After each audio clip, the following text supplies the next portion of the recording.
Olá pessoal, bom dia, boa tarde, boa noite a todos os senhores que são inscritos no nosso canal Anotações de Processo Civil. Se você ainda não é, eu sou o professor Arthur Vieira e depois que eu concluí o meu doutorado em Direito Processual, eu resolvi me dedicar a esses veículos de comunicação para que eu pudesse transmitir aos senhores conhecimento jurídico de qualidade e de forma gratuita. Aqui eu vou pontuar o meu e-mail de contato para que eventuais interessados possam estabelecer um contato mais direto. Inclusive, nós podemos eventualmente considerar a hipótese de publicar um artigo científico em conjunto, tá certo? Bom, gostaria de pontuar também com os senhores o nosso canal no YouTube. Se você ainda não é inscrito, basta clicar no ícone do livro que fica no canto inferior do vídeo para que você se inscreva. Sugiro também que você clique no ícone do sininho para que você possa ativar as notificações dos vídeos que são constantemente disponibilizados por aqui. Gostaria de apresentar também aos senhores a nossa plataforma acadêmica, arturvieiracursos.com.br, arturvieiracursos.com.br, onde os senhores encontrarão cursos online de modo gratuito, inclusive com a emissão de certificado válido em todo o território nacional. Tá certo? Então, após a pausa, nós vamos tratar do vídeo de hoje. Então, meus amigos, no vídeo de hoje nós vamos dar prosseguimento à análise do nosso curso sobre direito administrativo. Estamos na parte geral do curso e eu quero tratar detidamente hoje com os senhores desse fenômeno de constitucionalização do direito administrativo. Não tem muito tempo, há poucos vídeos atrás, nós vimos a evolução histórica do direito administrativo no Brasil. E aí eu pontuei com os senhores que o direito administrativo ele assume uma nova roupagem, uma nova perspectiva quando da promulgação da Constituição Federal de 88.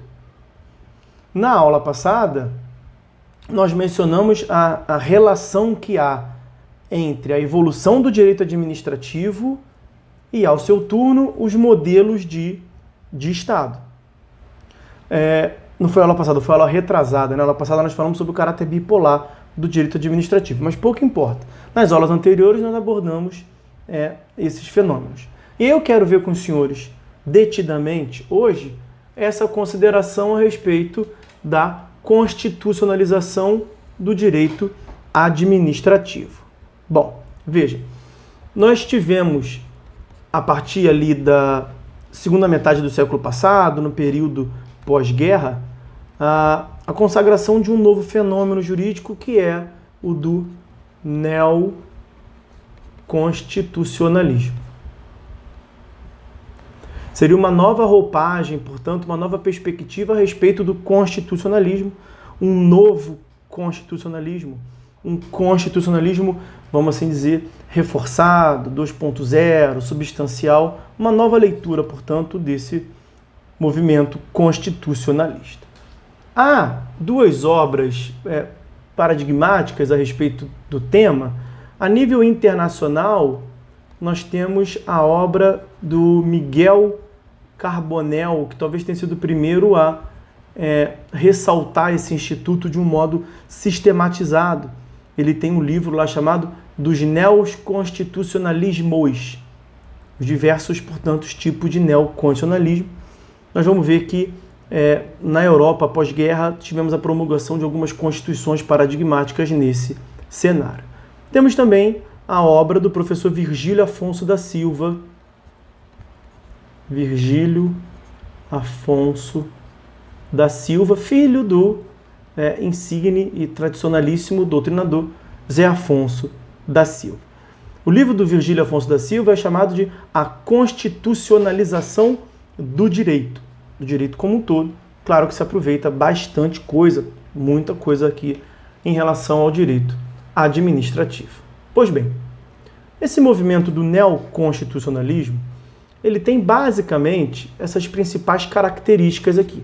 Eu trato disso sempre na aula de direito processual civil, ali na nova mentalidade do exercício da jurisdição. Na verdade, o neoconstitucionalismo impacta no Estado como um todo, tá? Então, para quem já foi meu aluno, para quem já assistiu a aula sobre teoria geral do processo, a respeito da jurisdição contemporânea, aqui vai ter bastante coisa assemelhada. Então, a primeira consideração é a ideia de superioridade, aquela superioridade normativa e hierárquica da Constituição. Então, superioridade hierárquica da Constituição Federal. Ela é a norma hipotética fundamental que Kelsen falava lá, é ela que concede fundamento de validade para todo o ordenamento infraconstitucional. Uma outra consequência importante do neoconstitucionalismo é a ideia de normatividade da Constituição. Normatividade da Constituição Federal. É dizer, a Constituição Federal ela possui eficácia normativa direta de per si, por ela mesma, não reclamando necessariamente em todos os casos, a não ser quando ela peça, né? Mas não necessariamente em todos os casos ela precisaria de uma regulamentação por norma infraconstitucional. Tá? Então aqui a gente deixa de olhar a Constituição como uma mera carta política, uma carta de intenções, um catálogo de promessas a serem cumpridas, como algo dotado mesmo de normatividade. Essa normatividade ela já havia sido consagrada, inclusive, naquele célebre caso de Marbury versus Madison da Suprema Corte norte-americana, a decisão ali de 1803. Mas o neoconstitucionalismo se utiliza dessa consideração a respeito da normatividade da Constituição. Uma outra consideração muito importante é o fenômeno da reaproximação do direito com a moral. Essa reaproximação do direito com a moral vai redundar muito claramente na consagração de direitos, garantias fundamentais aos cidadãos. Então, essas são as principais características e consequências da implementação do neoconstitucionalismo. Como eu lhes dizia, na Europa do segundo pós-guerra, nós tivemos a promulgação de diversas constituições que foram muito importantes nesse movimento neoconstitucionalista. Então nós tivemos a Constituição da Itália, promulgada em 1947. Tivemos a promulgação da Constituição da Alemanha, a Lei Fundamental de Bonn, que foi publicada em 1949. Depois veio Portugal em 76, Revolta dos Cravos, né? 1976. E por fim tivemos a manifestação da Constituição da Espanha em 1978. Essas constituições possuíam como características comuns, que vieram a redundar, portanto, no neoconstitucionalismo. Então elas têm como características comuns, vejam bem os senhores, primeira delas, um incremento no aspecto da legitimidade democrática, um fortalecimento, portanto, da democracia, a ascensão da democracia, o retorno da democracia ao centro de irradiação de poder do Estado. Nós tivemos também o incremento e a consagração da jurisdição constitucional, aonde assume relevo aqui nesse ponto o Tribunal Constitucional Federal alemão, e com uma terceira característica, como já vimos afirmado anteriormente, a consagração de direitos fundamentais com a finalidade, muito claramente, de proteger a minoria, proteger o cidadão em face de maiorias eventuais, em face do que se reconheceu aqui, ó, um risco da democracia, que são as maiorias opressoras. Vejam, isso tem um link direto, um ponto de contato direto com o movimento nazifascista, né? Vejam que o critério de validade das normas jurídicas, da lei, ele era meramente formal. Então, na lei cabia tudo. Tudo que o nazismo fez na Alemanha se deu com base em texto de lei. A consagração dos direitos fundamentais, proteção da minoria em frente das maiorias opressoras, vai justamente inserir como critério de validade das normas jurídicas a observância aos direitos fundamentais. Isso é importantíssimo.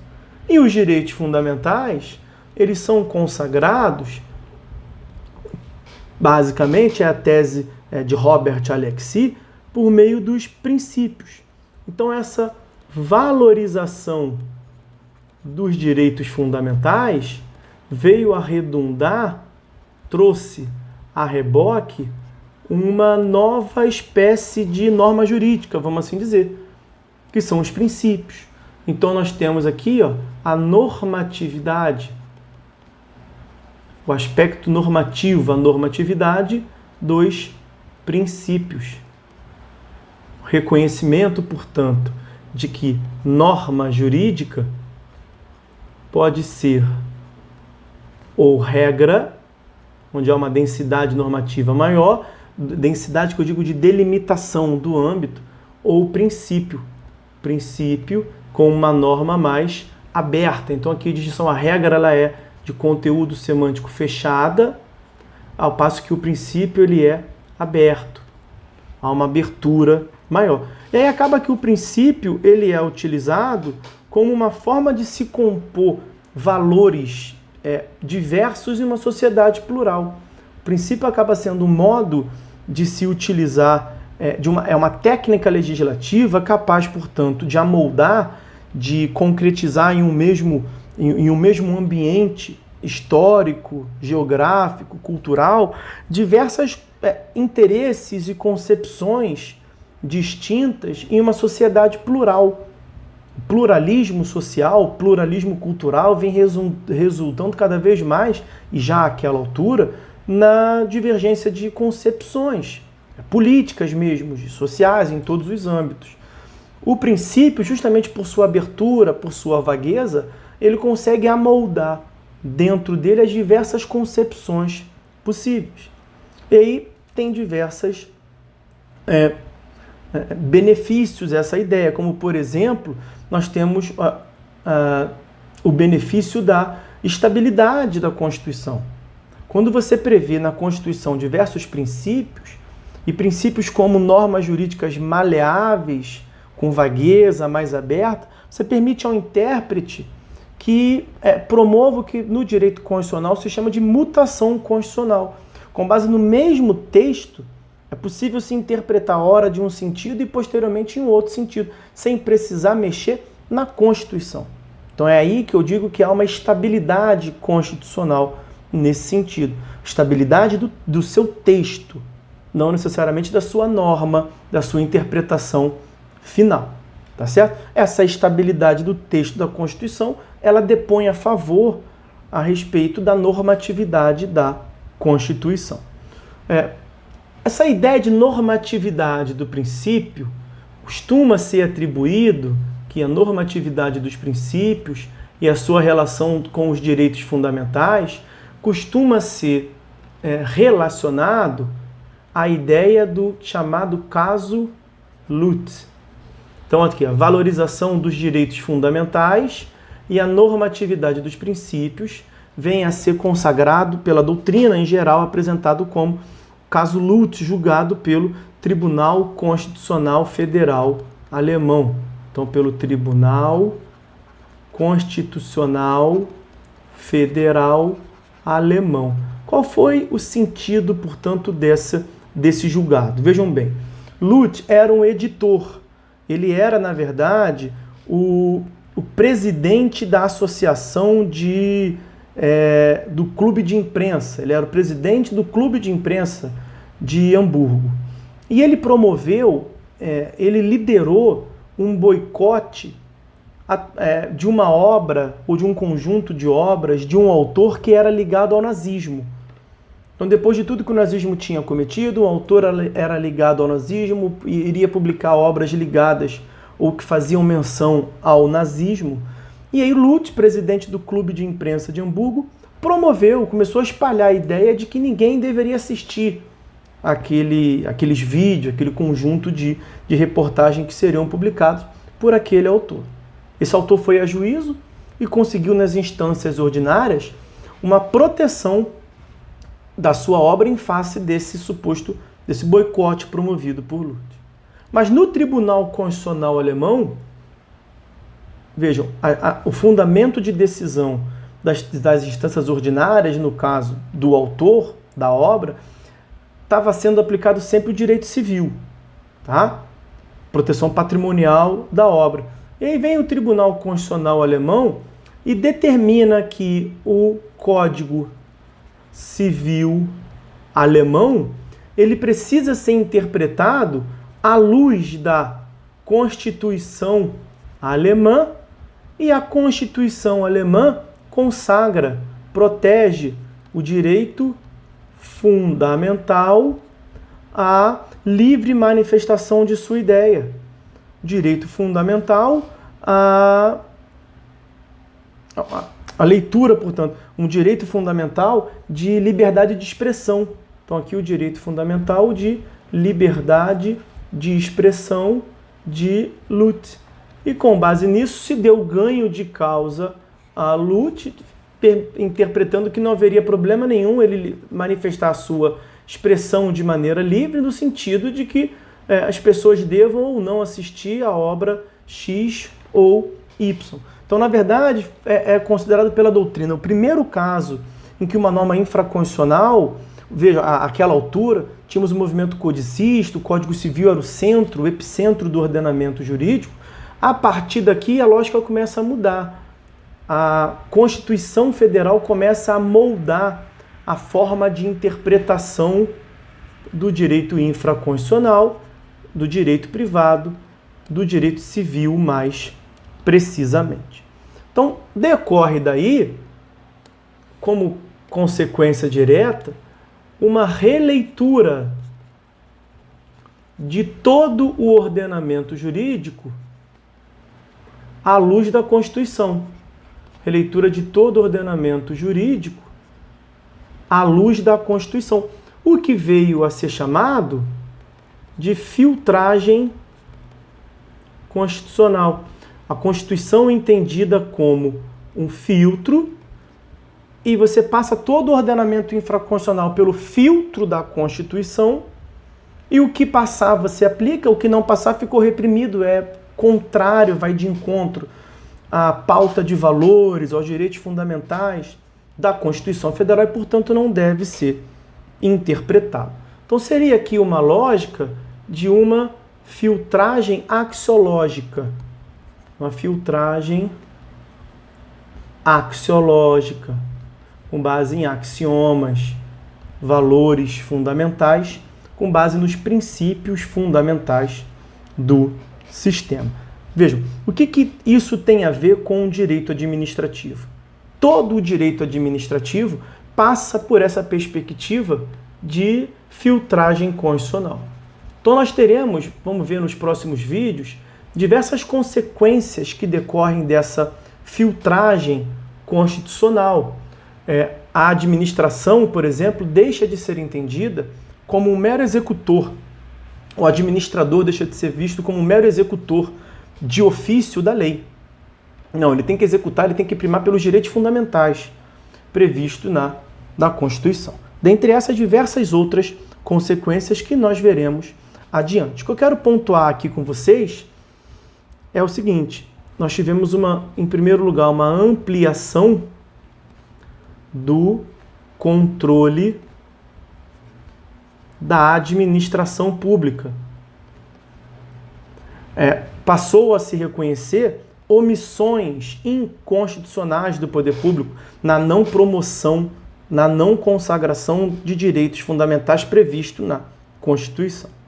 As políticas públicas, então, portanto, as condutas comissivas da administração passaram a ser confrontadas com os direitos fundamentais. E também tivemos a consagração do direito coletivo, do direito difuso, direito individual homogêneo, os interesses difusos, que vieram a ser promovidos pelo direito processual coletivo, vamos assim dizer, cujo exemplo é a ação popular, temos ação popular, ação civil pública, mandado de segurança coletivo, dentre outros. Algumas pequenas consequências para a gente encerrar esse vídeo. Nós veremos várias outras consequências no momento próprio, teremos um vídeo para tratar só disso. Mas só para adiantar aqui, por exemplo, nós vamos ter a releitura da ideia de supremacia do interesse público. Nós vimos no vídeo anterior, agora sim, no vídeo anterior, que o direito administrativo ele se desenvolveu com base na lógica da exorbitância, a dupla exorbitância. E uma das ideias de exorbitância é a consagração de um direito que permita ao Estado exercer o seu império, a sua autoridade. Então ali a consagração da supremacia do interesse público.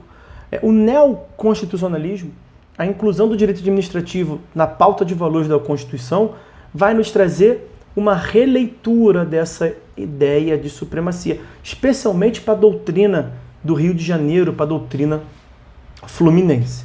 Nós temos também uma releitura da ideia de legalidade estrita, que passa a ser entendida pela lógica de juridicidade. A ideia de que nem tudo está previsto na lei em sentido formal. Passamos a admitir, especificamente quanto ao direito administrativo, vejam, o controle da discricionariedade. A discricionariedade não pode ferir direitos fundamentais.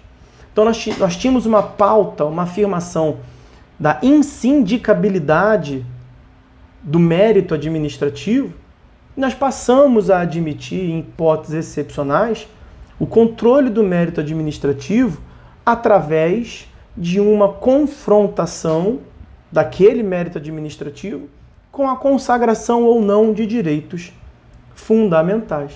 E também teremos como consequência, dentre as principais consequências, nós temos uma última aqui, que é a ideia da releitura da legitimidade democrática.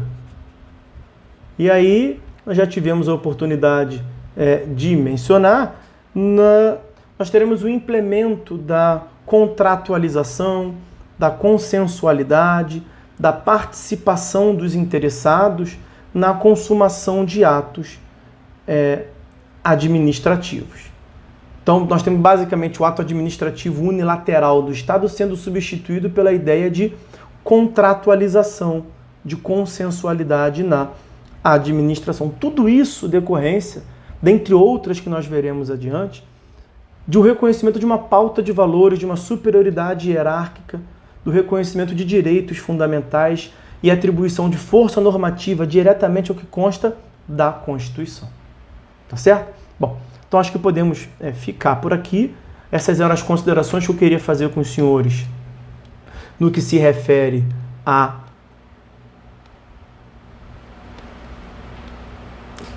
constitucionalização do direito administrativo.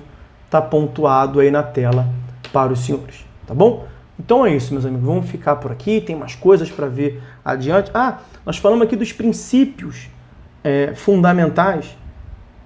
Nós teremos aqui nesse módulo a análise de diversos dos princípios administrativos. Uma infinidade de princípios administrativos que norteiam a atuação da administração. E vai ser muito importante esta aula.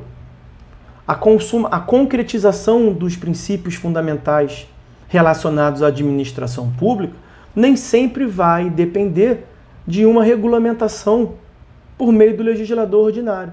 Só para encerrar de uma vez, eu prometo que agora eu encerro.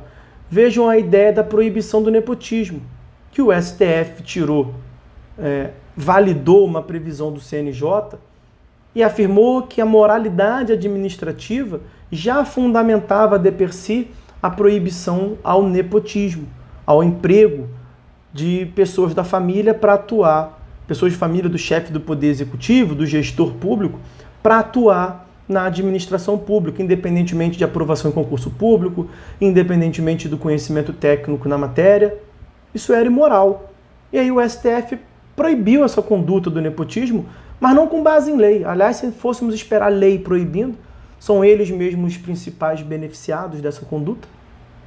Então vejam, o STF trouxe no nepotismo, nós vamos voltar a analisar isso, tá? Mas o STF trouxe na proibição do nepotismo como fundamento direto o princípio da moralidade estampado no artigo 37 caput da Constituição Federal. Ok? Só uma pitada do que nós veremos adiante. Agora sim, agora nós vamos ficando por aqui. Eu agradeço a companhia e a atenção de todos. Por hora é só, fiquem todos com Deus e até uma próxima.